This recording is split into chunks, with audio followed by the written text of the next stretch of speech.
Thank you, Troopers, for having me. My talk is going to be about vulnerabilities in the SaaS era.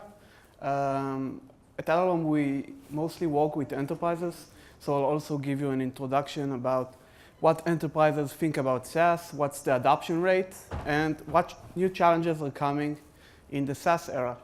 We'll also be talking about 3 vulnerabilities because they're really relevant to the new challenges.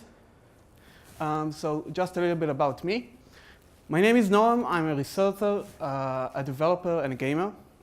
I'm the chief software architect of Allalom, and I'm a former cyber team leader in the IDF. My hearing is not so good. I blame Pink Floyd. So if you have any questions, just talk a bit louder. And I really want this to be more a discussion than a lecture, so please feel free to raise your hand and ask a question. We'll try to make do with time. Allalom is my second home. I have there more than 25 brothers in arms, people who are as passionate as security as me. It was founded in 2012 by former members of Unit A200. One of the founders was actually my commander, so if you want to get some gossip about me, you can go and ask him. It's named after the Heidelberg Bridge in Israel, which is the northwest point the Egyptian army came to during the independence war. So in Israel, it's basically the term for the last line of defense. This is the bridge. It's very exciting. So our money is on. SaaS adoption is going to skyrocket. It's already skyrocketing. It's become a very viable alternative for on-premise services. It's an affordable alternative for small and medium companies. And that history is bound to repeat itself. The same evolution that we saw in the last 20 years in the on-premise world, firewalls, IDSs, antiviruses, we believe it's going to repeat itself because the same problems are still there, only there's a new frontier and no tools for it. We believe SaaS is secure. Providers, they spend a lot of money on infrastructure security, and they do a very good job. They also spend money on app security, on their own app. But its usage isn't, because end users in the SaaS era are everywhere. Even your own laptops you're holding right now, those are potential pointers of breach where you can get all your company's information. So my purpose is to show you how enterprises treat SaaS, what they think about it, what enterprises are more likely to adopt SaaS, and what enterprises will steer away from it as long as they can. I want you to start thinking about SaaS security. It's not that new. It's now, I would say, mainstream for 2 years old, but still no very good solutions are out there. And I also want you to start questioning the transparency of SaaS security. We had the same process in our software world where vulnerabilities, there's now a good process of disclosing vulnerabilities. There's the CVE, the NVD. What about SaaS applications? What are we going to do about the vulnerabilities there? Are they going to be silently fixed or not? So just to break the ice, I wanted to know how many of you use SaaS applications. Just raise your hand. Don't be shy. Great. We all do. I'm going to show you how. So let's just clear the basic vocabulary. The first fear you hear when you talk about cloud is cloud. It's a marketing buzzword, and you really ought to use it as less as you can. So we're going to refrain, and we're going to talk about SaaS and other terms which are more relevant. We usually contrast SaaS with on-premise. On-premise are those data centers you have in your organization. If you have an Exchange server, that's an on-premise server. SaaS, software as a device. In contrast to buying hardware and software and license for it, you simply put your dollars at the service that you want, and you get it. For example, I'm guessing that a lot of you use Google. You have Gmail, Drive. All of these are SaaS applications. Even Facebook is a SaaS application, but we are the actual product of Facebook. So Dropbox, Office 365, all of these are SaaS. In the cloud world, there's also PaaS and IaaS, platform as a service and infrastructure as a service. But they're not really relevant to this talk, so we're only going to mention them here. So let's do a SaaS crash course. I'm going to contrast SaaS with the old world, so first I'll explain what the old world is. When we talk about the old world, we mean simply on-premise networks. You have enterprises all around you, and these enterprises, they have very well-defined perimeters. Inside these perimeters, you have instant messaging services, mails, you have CRM systems, HR management systems, and file collaboration. You see an internal network with all the services, and some services are in a demilitarized zone. And these kind of enterprises have been around here for quite so long, for 20 years, and thus they have these many layers of security. You have firewalls, WAFs, IDSs, DLP. Every three-letter acronym you can come up with, it exists in the on-premise security world. This is the latest baby, information rights management. Just like DRM, Adobe and Microsoft really want you to start using their software for managing the circulation of your documents. But basically, in enterprises, you have several users, and that might not fit all of them. You have these regular users, the 9-to-5 users. We all wish we were these. And you have the power users, sometimes executives, IT staff. They need access to their company services from home or from other locations. And in some companies, you also have the travelers, which are users that are always on the road and always need access from wherever they are, because that's their work. So how do we enable users who need remote access to company resources and still keep it safe? So every sector decides on a solution that fits its restrictions. For example, financial sectors and medical institutions, they are I would say, the toughest ones, and they try to prohibit as much remote access as possible because there's money involved and there's personal data involved. Some do allow external access. They usually couple it with two-factor authentication. And the rest of the enterprises, they have VPN clients, and these have several levels of feature sets. Some companies use managed laptops to enforce their security policy, and some companies simply use a VPN client that makes sure that you have a whitelisted operating system, an up-to-date antivirus, and an activated firewall. So now you have the traveling salesman. If he's using a company laptop, then he is inside the perimeter as well, and he can work. But of course, there's nothing without problems. Security often stands in way of work. People do work better with mobile access. They work more hours, and they simply are accessible anywhere. If your corporation needs to be deployed in multiple countries, that's a dimension of hell you shouldn't want to walk into. Having latency from accessing servers from Asia, servers that are located in Europe, that's the latency hell you didn't imagine. And also, IT staff has very slow response to new needs. If one of my departments needs a new application to do its work better, IT staff usually takes a month or two to evaluate the software, evaluate the risks. We sometimes stand in way of work. And of course, there's the ever-increasing cost. Skilled IT people, as you know, cost money. New hardware, new licensing, hardware breakdown, they all cost money. If you want a disaster recovery site, that's a lot of money to spend. And the last point is, you're always as secure as your IT security staff. If you don't have good people, your security is going to be full of holes. Introducing SaaS. All you need is a browser. There's no deployment hell. You have a very predictable cost model. If you have 10,000 users and you want several more usernames, all you need to do is put money on it. There's no need to buy more servers to support more users. It's the only problem in the IT world where throwing money at it solves it. And SaaS is the access anywhere world. No matter whether you're in Asia, Europe, United States, you simply use your service.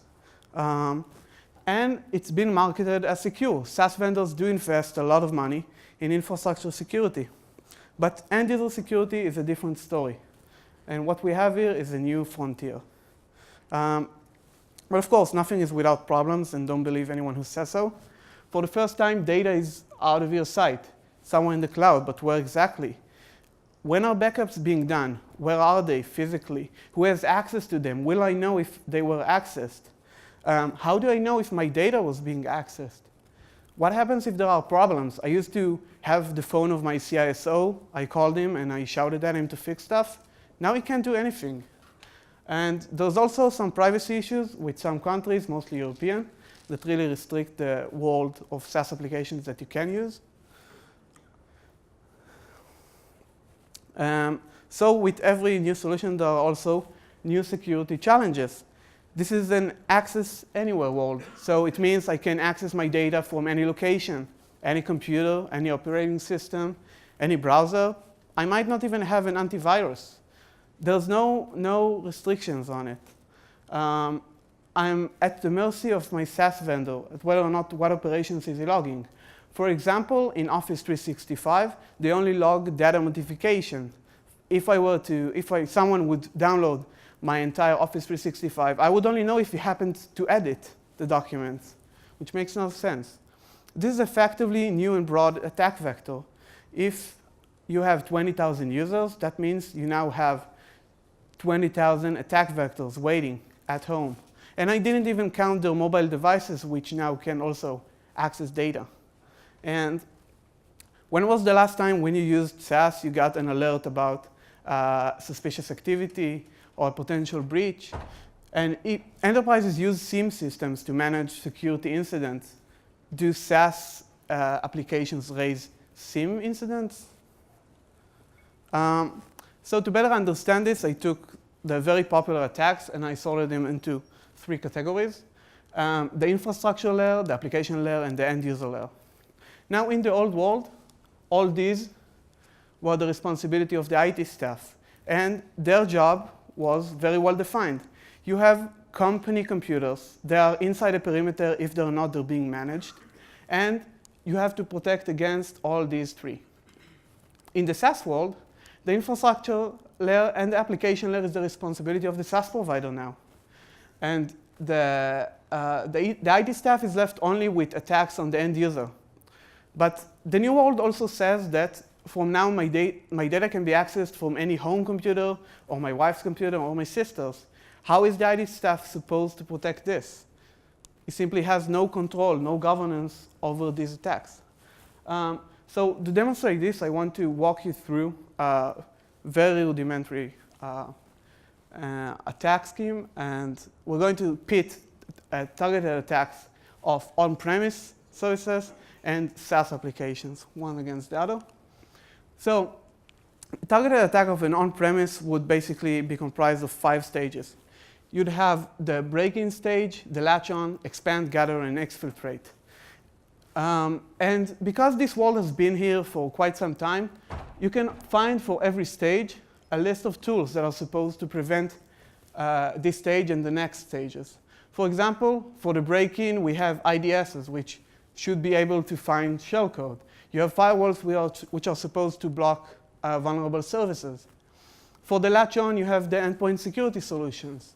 For expansions, you use different subnets and DMZs and firewall rules and IDSs.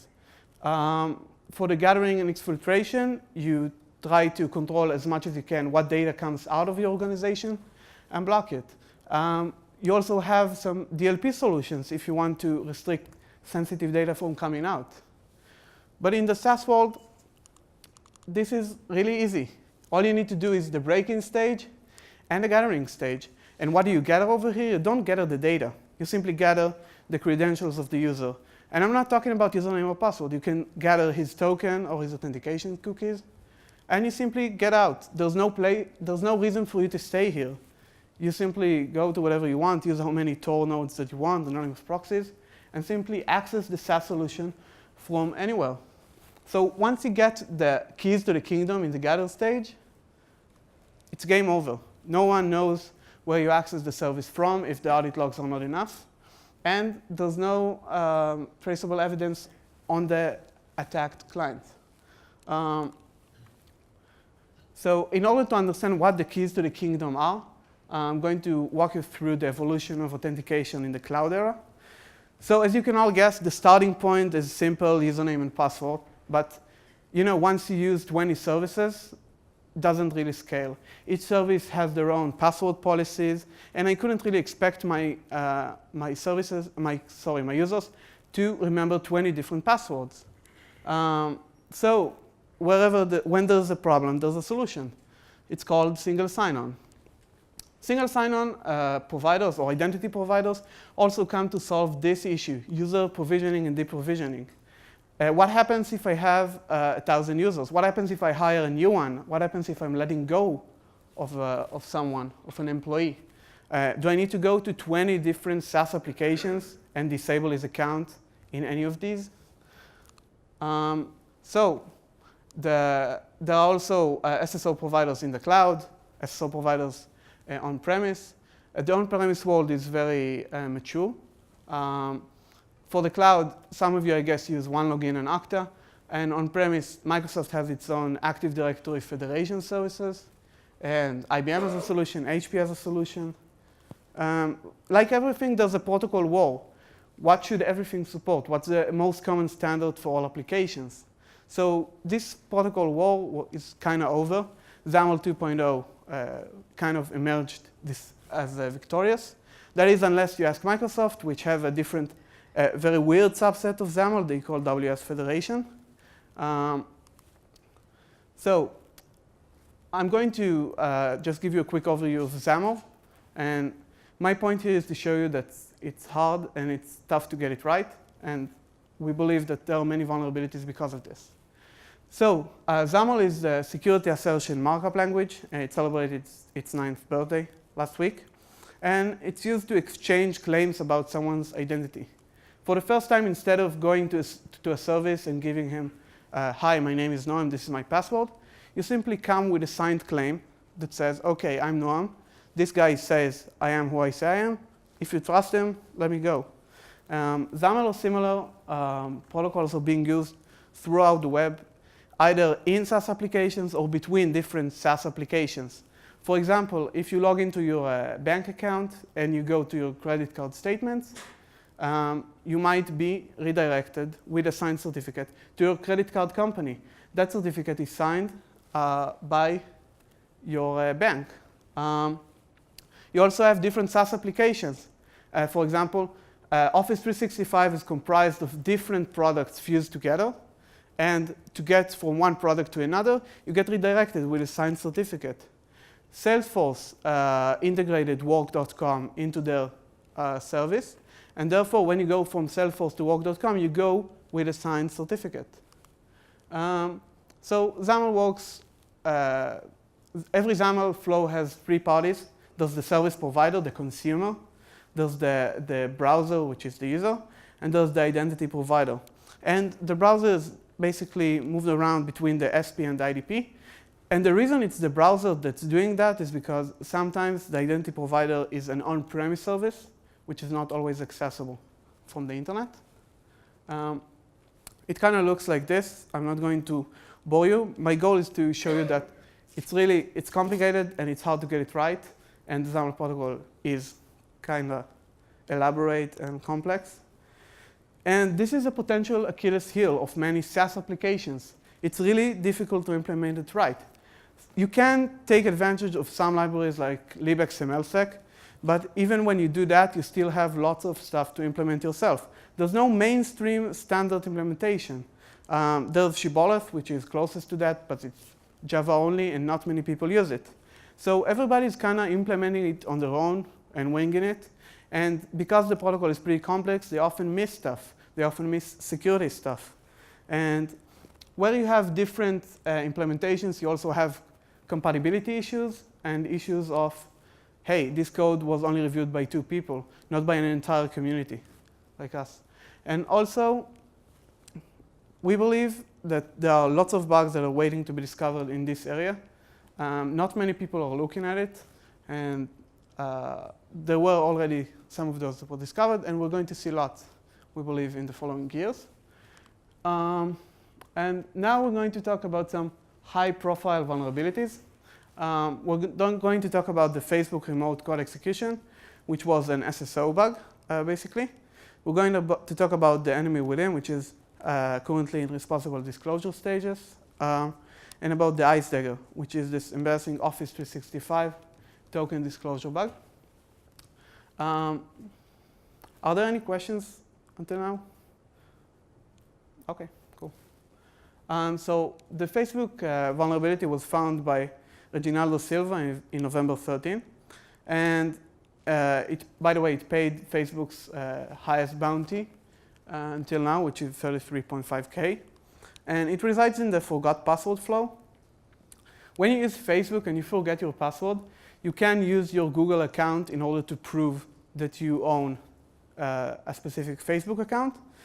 Now, it's not the forget my password, send a link to my mail flow.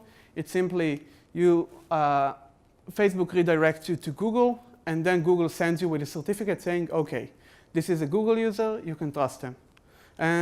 It works using OpenID, which is not that unsimilar to XAML. And Facebook are using libXML to process these XMLs, and the rest of the logic they implemented themselves.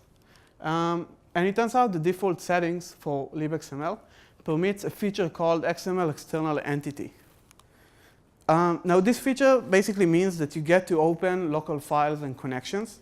Silvano simply took advantage of that. The first file he was able to read was the etc password file, and he immediately contacted Facebook, and he also had an idea how you can escalate that to full remote code execution. The fix was really simple. It was to add libXML, disable entity loader. The thing is that these libraries are packed with features, and when people keep implementing the same code over and over again, they're only bound to make mistakes. And the truth is that these things are quite common and quite easy to do, and default values are not always secure.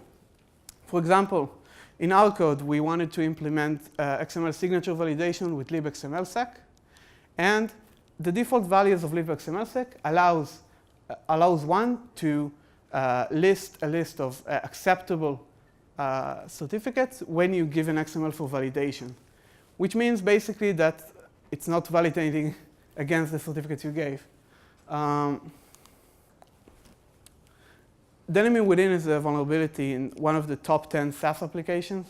I can't currently disclose which because it's in responsible disclosure phases. And it takes advantage of the paradigm that SaaS applications consider their own domains to be safe. But what happens when SaaS applications allow users to customize their pages or even upload JavaScript? That paradigm is broken, and it allows us to easily and silently make a drive-by attack and get the token and cookies of a user. The third vulnerability I'm going to talk about is the Ice Dagger. So we nicknamed it Ice Dagger because it leaves no trace. Just like an Ice Dagger, it melts away. It's a crafted HTTP response which retrieves one's Office 365 token, which are basically the keys to the Office 365 kingdom. We found it in the wild at one of our clients in April 13. We set up a temporary fix 2 days later, and we reported it on May 13. Microsoft released a patch on December 13. So I'm just going to give some background. So our proxy encountered a very unusual HTTP request, and it was flagged by our heuristics due to 2 reasons.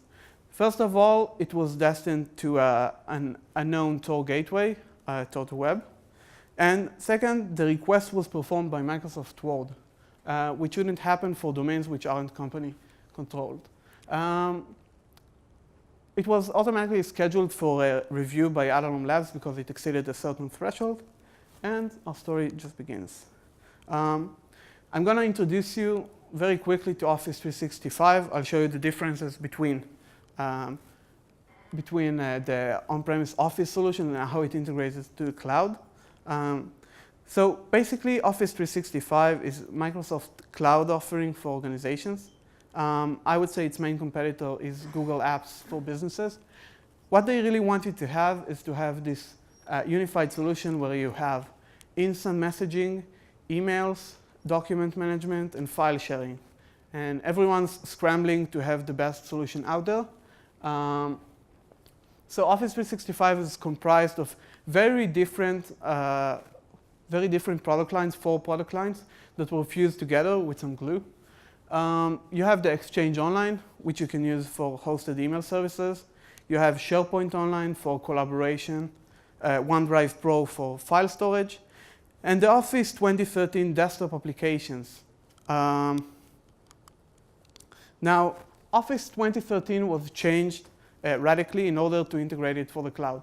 Microsoft is putting a lot of its money on the cloud, and Office 2013 is the perfect example for that.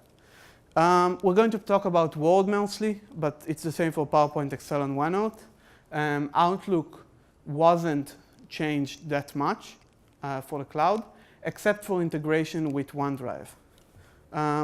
So basically, Office 2013, instead of serial numbers, you sign in with your Microsoft account to activate the product.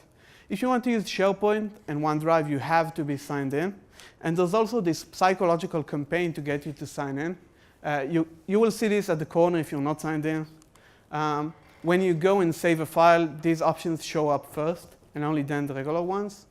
And once you are signed in, it kind of looks like this. So when you do sign in, Word simply takes your username and password and exchanges it for a token. It stores the token internally. And if you do try and access a SharePoint site or a OneDrive, then Word simply gives that token to the site, and it gets a cookie in return. The cookie has a short lifespan, but the token has a really long one. So back to our case. We had a full trace of the request, so we started checking what device it originated on at what time. We got to the specific employee that when he was on the computer, he made the request for the document, and we reconstructed his actions with him. We found that the trigger was this highly targeted phishing mail that was sent to him. It was kind of like spear phishing, and it contained not only data relevant to his job, it also contained his name and some information about him. And the destination link was hosted on a Tor gateway. It was using a Tor service, which are a way of hosting TCP services without letting know what device are you hosting them on. When we continued our investigation, we found out that, of course, the hidden service was no longer accessible, and the IP in the email was an anonymous proxy. There were no documents to investigate because he didn't have the document, the employee, and there were no file hashes because we didn't have the document either. Now I'm going to show you the demo. We're going to do it step by step. Please feel free to slow me down if something is unclear. And we're going to use Fiddler, which is a web debugging proxy. You can get it for free, and that's it.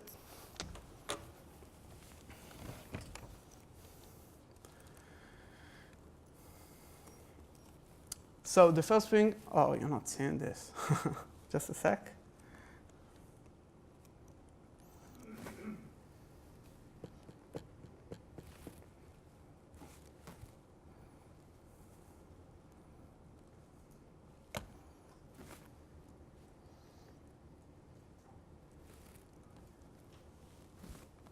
There you go.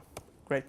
So the first thing I want to show you is what Word looks like when it's trying to get a document from Adalom's SharePoint site. So I just set up this document a few hours ago. I'm going to open it. And as you can see, this is document. We just retrieved it from the SharePoint site. And we're going to just see exactly what HTTP requests were being done in order to get the document. So the first request was a probe done by Word in order to assess whether or not it can access the directory. The probe was being done to where the document resides, and the response the Word got was 4.1 unauthorized. In HTTP, that means you're not authorized yet, but you can continue and try and authorize. You can also see this hint, which says, how should I authorize? With what mechanism should I authorize? And this says, hey, you should authorize with the bpos IDCRL mechanism, and this is the endpoint you should contact.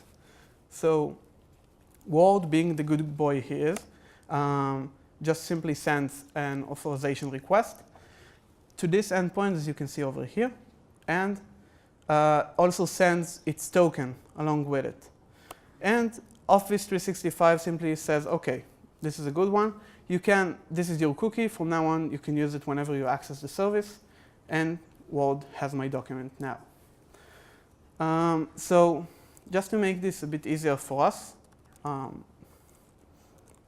I've added a real simple script that will pop up anytime a token is sent to somewhere. So we're going to close Ward one more time. I'm going to clean Fiddler. It's saving the document to Office. And let's just start it again. Now, every time we see this window, we know a token was sent somewhere. This time it was sent to SharePoint.com, so that's OK. So what I'm going to do now, just a minute, let's wait for Ward to stop loading document. Great. What I'm going to do now, I'm going to try and open a document from a malicious web server. I've set this web server up, but it's not serving any document, so the request should go out, but it will not succeed because there's no document at this location. And you can see Ward doing the same. It's probing. It just sent probe to my malicious site. My web server replied, OK, you can go ahead, no need to authenticate. And Ward just continued to get the file.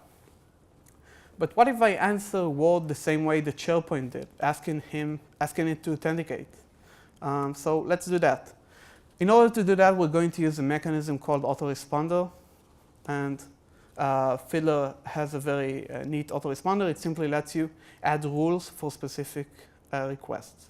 So we're going to add a rule for this request. And the rule we're going to reply the same way that SharePoint just did. So we're going to copy the way SharePoint replied. And I'm going to call it the options reply. If I'm going too fast, just tell me. And if there are any questions, I'll be happy to answer.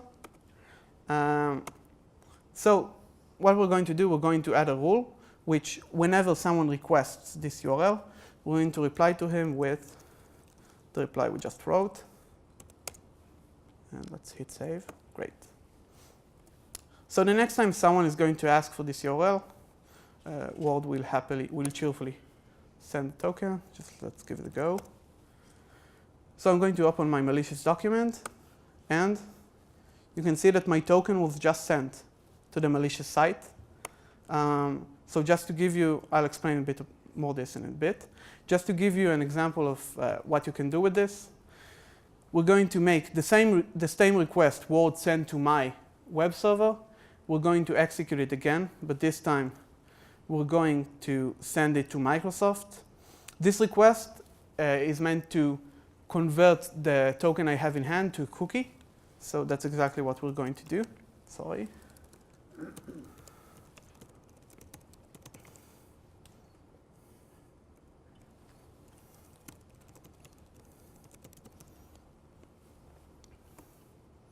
Yeah, I just sent a token, I know. Great. So as you can see, SharePoint was really kind and just gave me a cookie for my usage. If I were a malicious attacker, this means I would have the token for this. So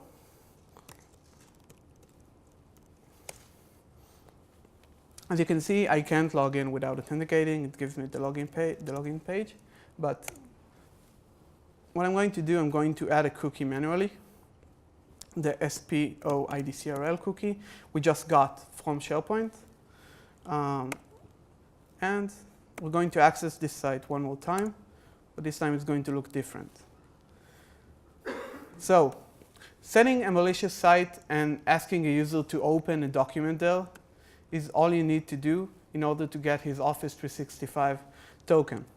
But we did manage to confuse Ward a bit because now it thinks it's not signed in because we didn't exactly emulate how SharePoint works. But it's not that easy. So it's just a matter of adding more rules like this. So I just made them in advance. So let's add them.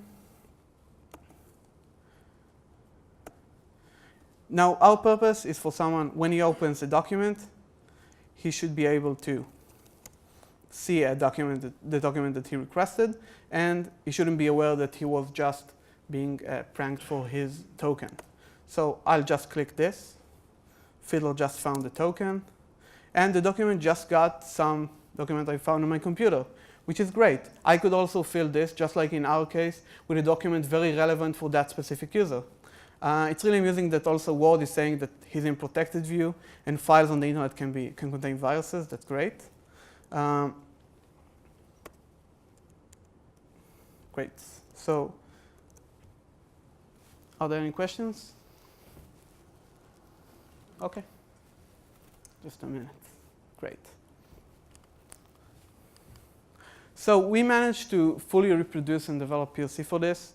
And we contacted the Microsoft Security Response Center on the 29th of May with a detailed research and a working POC. And we began our quest for a patch. It took over 6 months for the patch to come out, even though this was a found-in-wild vulnerability and a very critical one. It took us a few weeks to bypass Microsoft's bullshit filters. Reproduction took them a few weeks, even though we gave them a working POC. And we started wondering, once the patch came out, was this a responsible disclosure or an irresponsible one? I mean, users were vulnerable for a very long time. Maybe we could have done something to prevent that, or maybe minimize that time. The vendor had no pressure on him to fix this issue. And also, in the meantime, some companies could have protected themselves, maybe using some IDS rules, maybe setting some rules on their proxies. Were we the good guys or the bad guys?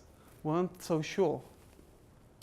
And we also wondered, why was the vulnerability classified as important rather than critical? You need to understand, in enterprises, that's the only metric IT staff cares about. They care about how critical is this to fix. Should I postpone it to the next batch? Should I fix it right away? So we got this weird answer from Microsoft, which says, okay, I'm sorry, it's not critical because it's not a remote code execution.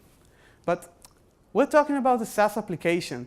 The goal of me is to get the data of a corporation. I don't need remote code execution for that. So we started thinking, how are they addressing SaaS vulnerabilities? Are they using the same metrics from the Windows world? Could we need or use a new metrics for vulnerabilities in SaaS? And what if I told you that most of these vulnerabilities are fixed silently and no one knows about them? That there's no CV or NVD for SaaS applications. SaaS vendors simply use their own discretion whether or not to report a vulnerability or not. They really don't want to have one because they need to keep up this image of being secure, and they are really reluctant to fix the reported ones because time is money, and they can make money adding features and not fixing bugs. And basically, my message is that it's our shared responsibility. We should insist on having a CV entry for every bug and vulnerability we find and report. We should push for a unified disclosure mechanism for SaaS, just like we have for on-premise software. And we should also insist and apply pressure for early patching. So I'm really glad to talk, and if there are any questions, I'll be more than happy to answer. Any questions? Okay, please. Was ever a good use for external entity loading that was not a security hole? Well, in some uses, specifically in OpenID, it is useful, but you do need to employ some of the safety mechanisms that obviously weren't engaged on Facebook. So that's a good use. Does it warrant? Do the benefits warrant the risks? I'm not sure, because from what I saw, you can always walk around that. It's more of doing stuff more comfortably and having stuff more maintainable than a usage point of view. Thank you. You seem to be, excuse me, Yes. you seem to be focusing on the obvious attack surface that the vendors would be spending all of their time and effort if they spend any securing. Have you actually looked at some of the back channel paths, things like going through their support staff Have you evaluated how separate they are? And that's one question. Second question, what about the impact to the actual security awareness of your company when you cease getting any logs? You mentioned logs. What about the actual impact for all of the lack of logs that you would get for all the normal activity? Okay, so I'll answer the second question and then the first. As I said, several SaaS applications do have a very high level of logging. Some only keep logging for modification. The authentication logs are sometimes missing some information. Some platforms don't even keep track of what IP you're doing your requests from. Now, big enterprises have SIEM systems that they use to concentrate all data from these applications that they mostly use on premise. And still, SaaS applications have no well-defined interface to send their auditing data to the SIEM systems. So there's a really huge gap over here. If there are logs, no one's looking at them regularly, and usually when there are logs, they're incomplete. Could you just repeat the first question? Sure. Thanks. What about looking at softer channels into the SaaS vendors rather than going through the attack surface that they present? I see. You mean attacking the infrastructure and the application layer? Attacking their support people, attacking them as a company, and then walking through. Sure, sure. So these attack surfaces have always existed. Even when you have a corporation, then you have your own support staff and your own IT staff. SaaS companies will have more bang per buck on that area than your own enterprise. They simply invest much more money in that because they know it's their ass on the line and their name. And we've actually worked with quite a few SaaS vendors and with the security staff and really top-notch people. I just want to comment about the combination of both of your questions. What about auditing logs for action done by the staff of the SaaS provider? So that's a very sensitive area. Most SaaS providers don't log actions done by their support staff. There are many companies that find this worrying. For example, sensitive companies that use LivePerson to chat with service representatives, there's very sensitive data going in these LivePerson chats, maybe even credit cards or bank details. And companies are really worried. Who can see this data? Can the help desk of LivePerson see this data?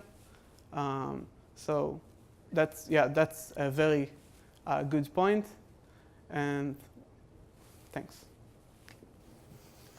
Okay, additional questions?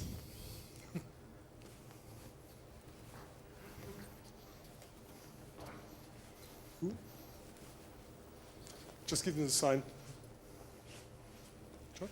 I did, but please someone else's first. Yeah, but I didn't see the hand. Right. So please just help me. What was the question? It was you. Right. In one of my assessments of a SaaS provider, we had found an app vulnerability that disclosed not just my own data, but that of other SaaS customers commingled in a common, very flat database table with only customer IDs separating. Do you find this is rampant practice? So what we're talking about is multi-tenancy, how SaaS providers separate each customer's data. First of all, they provide very little data over that, and they do try to project the image that there's an entire tenancy separation. But in actuality, the levels of separation highly differ. You will find that most SaaS applications do store data in the same, in separate databases, but on the same machines. Some SaaS providers, it depends on what's the target industry, do separate machines for data storage. And very sensitive industries can also, if they're worth a lot of money for the SaaS vendor, they can even get a private instance of the same SaaS application in a separate data center. It all depends on how much bargaining power you have. But this area, it's like, it's from here to here. Like, it's all over the place. Okay, if there are no additional questions, where? You. So I just wanted to ask you, what do you think are some areas that SaaS vendors can improve as far as disclosure? Like, what would you expect to see as far as like a security researcher doing work in the space? Like, what would you expect a SaaS vendor to reasonably disclose? I would expect them to at least document all the vulnerabilities that are being reported to them. The status right now is that they're not required to do that. It's not somehow expected of them. You may have vulnerabilities now that were exploited and the SaaS vendor wouldn't tell you about it because they don't have to.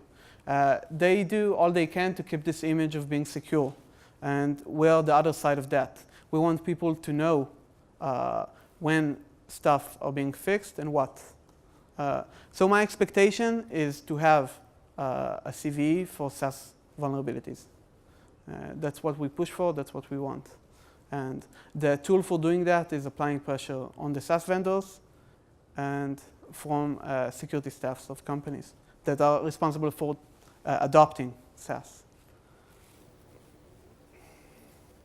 Okay, so if there are no additional questions, we can take some time. I have just another announcement.